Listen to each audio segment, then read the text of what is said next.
So this was a training organized by the Women's Forum of the Healthcare Federation of Nigeria to train at least 30 first responders, and you can see the training was superb. I think that it really needs to be cascaded, because it's important that pre-hospital care is imbibed in all our citizens, such that if there's any emergency, we are able to respond.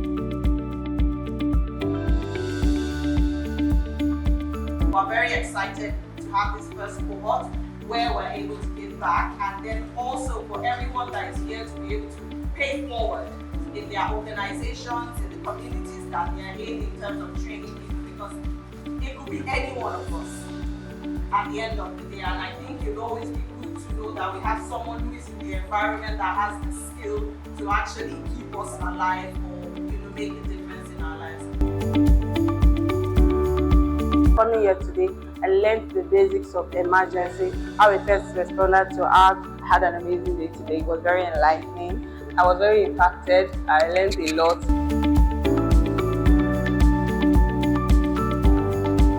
I just got certified as a first responder of the HFN Women's Forum training in conjunction with Health Emergency Initiative.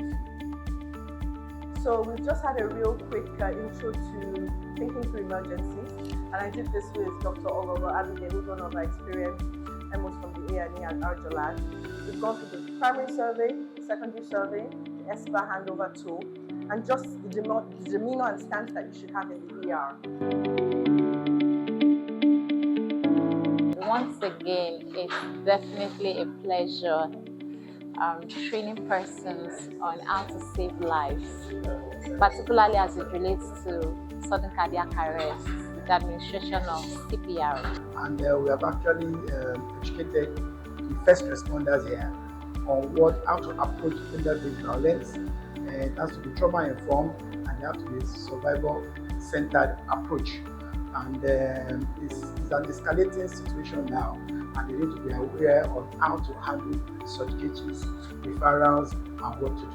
I'm very glad to have the opportunity to speak to the HFN EmpowerHER program about building emergency care systems that work. This training is excellent. It has been very impactful. It's knowledgeable, and the session is really nice.